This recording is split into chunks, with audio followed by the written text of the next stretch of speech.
Good evening. We are here on this week's Meet the Politicians with two very special guests, Ms. Cherkoff, the Democratic Republican, and Ms. Mianasumi, the Federalist. How are you two ladies doing today? Fine, thank you. I would be doing well if she weren't here. Well, now that we got that out of the way, let's get down to what we're really here for. Our two topics for today are the Alien Sedition Acts and the Whiskey Rebellion. Ms. Cherkoff, what do you have to say for the former?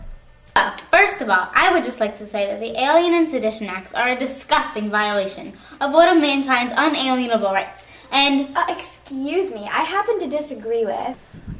Miss Asumi, I have to stop you right there. It's Ms. Cherkoff's turn. So, as I was saying, the Alien and Sedition Acts are a complete violation of everyone's First Amendment rights. I mean, we're supposed to have freedom of speech and freedom of the press, and now we're not allowed to say anything or write anything that's harmful to our government? What's with that? Well, too many of you Democratic Republicans were turning the public against us with all your criticism. Our country will fall apart with so many people beginning to doubt the national government. The president and the wealthy, educated people should have the most power in the government. If uneducated poor people, such as farmers, run the nation, everything would fall apart because they don't know what's best for our country. But why is that important? Remember Shays' rebellion? If Democratic Republicans keep on bad-mouthing the government, we will have a rebellion all over again. It's important to remember that internal peace is just as, if not more, important than external peace. First of all, just because you Federalists can't take a little criticism isn't a reason to pass a law forbidding people from it. And second, that's one of the most important rights we are given, the freedom to say whatever we want. It's one of our unalienable rights, and the government cannot just take that away from us. We won't let them. That's not what it is. It's for the safety of our country and our people. How? Well, ladies, I think we will get to that in our next part of our discussion. The Alien Sedition Acts also do other things. They now require aliens to stay in the country for 14 years instead of the previous 5 in order to become citizens, and they allow our president to deport the person should he deem them dangerous to the U.S. or if we're at war with their country. Ms. Osumi, please voice your opinion. Well, we Federalists believe that allowing the president to get rid of immigrants is a good thing. They are such a threat to our country. So many of the Federalist criticizers were those immigrants. Plus, the Alien and Sedition Acts will provide protection against spies and other traitors that might be among our country. The acts are for the protection of the people. Why should we ask foreigners to come disturb our peace? Well, many of those foreigners are enormous supporters of the Democratic Republicans, and we are not about to just let you deport them for such ridiculous reasons. Just because they don't seem nice or we're at war with their country is no reason to deport them. They could be helping us for all we know. It's none of your business. Which laws gets passed is Congress's business. Oh, please. Just because your stupid Federalist Party controls Congress is no reason to make unjust laws. How dare you? Unjust? They're for the safety of the people, including you who's not smart enough to realize it. Ladies, calm down. I can see that we should move on without a little debate. We all know that Congress placed a tax on whiskey, approximately 18 cents per gallon. So Ms. Osumi, you can start first this time. What are your beliefs on the tax itself? Although other opinions may differ, I believe that the government is fully in the right in placing a tax on whiskey. Our country is in quite a lot of debt, and we need to find some way to raise the money in order to pay it off. With the whiskey tax, we can raise about $800,000 per year. Us Federalists think that thriving industries, like the whiskey industry, can afford to pay taxes. Thank you. And what about you, Ms. Cherkoff? How do you see the tax? Well, one thing that I do not like about the tax on whiskey is that it's a direct tax. It directly affects everyone. In addition to that, there are a number of ways that the tax is much harder on poorer Western farmers than average American families. Oh yeah? Name one. Yes, Ms. Cherkoff. Would you mind explaining some of the ways that the whiskey tax puts an extra burden on some U.S. citizens? My pleasure. First, farmers and other citizens in the West use whiskey much more freely and frequently than most people in urban areas. That means that they are paying far more than most citizens from the tax because they are buying it more. Many people in the West use whiskey on a daily basis, from celebrating at weddings to grieving at funerals. Most families, on the other hand, use it much less. The average American family only pays about $1.50 for this tax a year, while most Western families pay about $6 a year or more. That's 25% of these poor Western families' yearly income being sucked up by this tax. That's all well and good for them, but what do we care? The government's not requiring people to buy and make whiskey. It's not like they're taxing a necessity. Whiskey is just a luxury. If people cannot afford the cost of it, so be it. They should buy less of it. Don't tell me you're going to start advocating for a person's right to get drunk. The fewer drunkards there are, the better for all of us. Excuse me, but didn't Thomas Jefferson say that everyone has the right to the pursuit of happiness no matter what? I think that many people would consider taxing whiskey, which is, yes, a luxury, but also a form of happiness, depriving people of one of their unalienable rights. And there's more. Because whiskey is so common and valuable, many farmers in the West use whiskey as their currency. These people are paying taxes on their money. I'm sorry, but I just do not think that's right. It's not right that they're not using the national currency. Pardon me, Miss Osumi? Did you say something?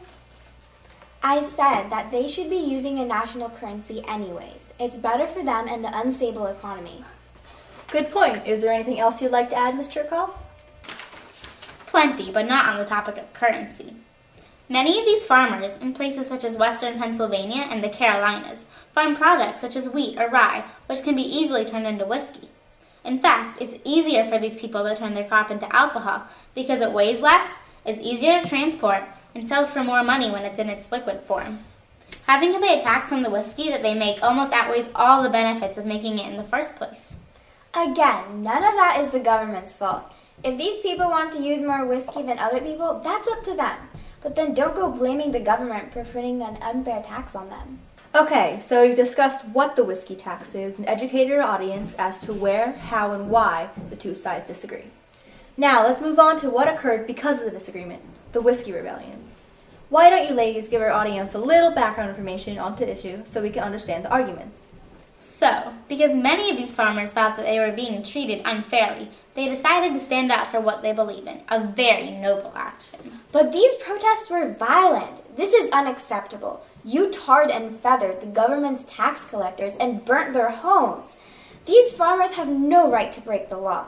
Thank goodness Alexander Hamilton, a brilliant Federalist, advised the president to send in forces to suppress this insensible rebellion. But that's not true. These farmers do have a right to rebel. The Declaration of Independence states that we have the rights to life, liberty, and the pursuit of happiness. This tax can be seen as the government trying to deprive people of some of their rights. When this situation occurs, the Declaration of Independence gives people the right to rebel against their government.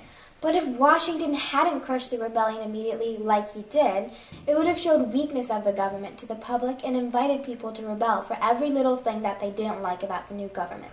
Hamilton and many Federalists like me think that without the threat of punishment looming over people, our nation could fall apart. People need a little motivation to behave properly.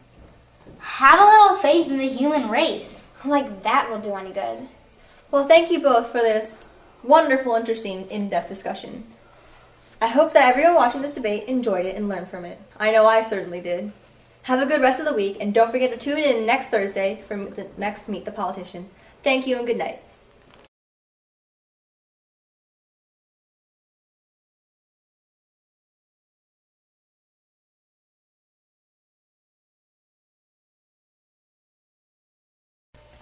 Well, first of all, I would just like to say that the Alien and Sedition Acts are a disgusting violation. Sorry. What? Miss Asumi, I have to stop you right there. It's Miss Cherkoff's turn. Can I redo that? Sure. Sorry. Okay. How dare you? Oh wait, that was wrong. Sorry. Oh, hey, I don't know the rest. How dare you? Okay. I'm fine. Okay. Although other opinions may differ, I believe that the government is fully in the right to place a tax on whiskey. Our country is in quite a lot of debt, and we need to find some reason to, some way to raise money. Okay. Oh. Okay. Oh yeah? Name one. Sorry. Oh. I don't know if I was in her that. I was in top. Okay. I'll do that one more time. Oh wait, well, it's cut. What I do not like about the tax on whiskey is that it's a direct tax. It directly affects everyone. In addition to that, there are a number of ways that the tax is much harder on poorer Western farmers than average American families. Yes, Miss Cherkoff. Would you mind explaining some of these ways that the whiskey tax put... Sorry. That was a good volume, though. Okay. Okay, Yeah, wait. perfect. Exactly what you said. Sells for more money when it's in its liquid form. Sorry. Okay, so we've discussed what the... I was going to say whiskey, sorry. Okay. Okay, so we discussed what the tax is, educated what it... No. It's fine. Just practice it once. Practice it once. So we discussed what the tax... So, because many of these farmers thought that they were being treated unfairly, they decided to stand up for what... Okay. So, because many of these farmers thought that they were being... Sorry. Okay, again. I can do this. Go ahead. So, because many of these farmers... So... I need to calm myself down. Okay. It would have showed weakness of the government to the public and invited to rebel. Okay.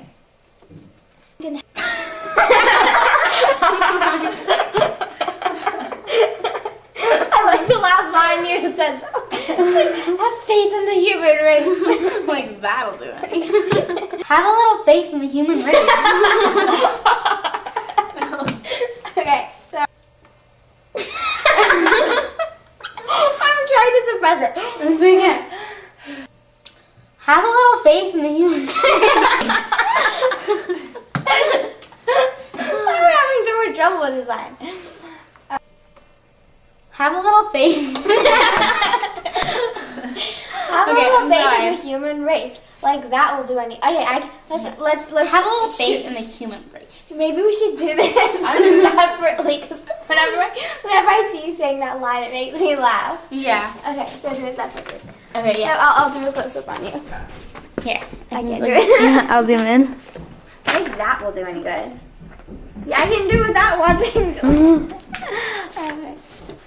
Okay. I laugh too. We don't look at her. Maybe if you don't see me. Yeah. Okay. Oh shoot, it's still recording. Okay.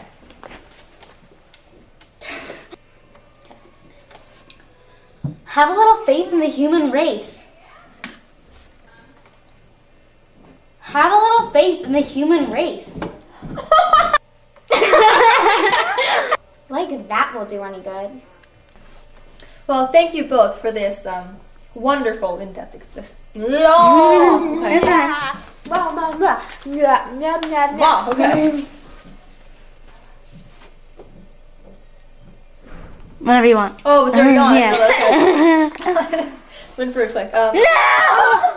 Here, maybe, just hold it up. I'll Okay. hold it up. Okay. Oh, my face is blurry. Okay. Why'd it get blurry? Can't do like this forever. I'm confuzzled.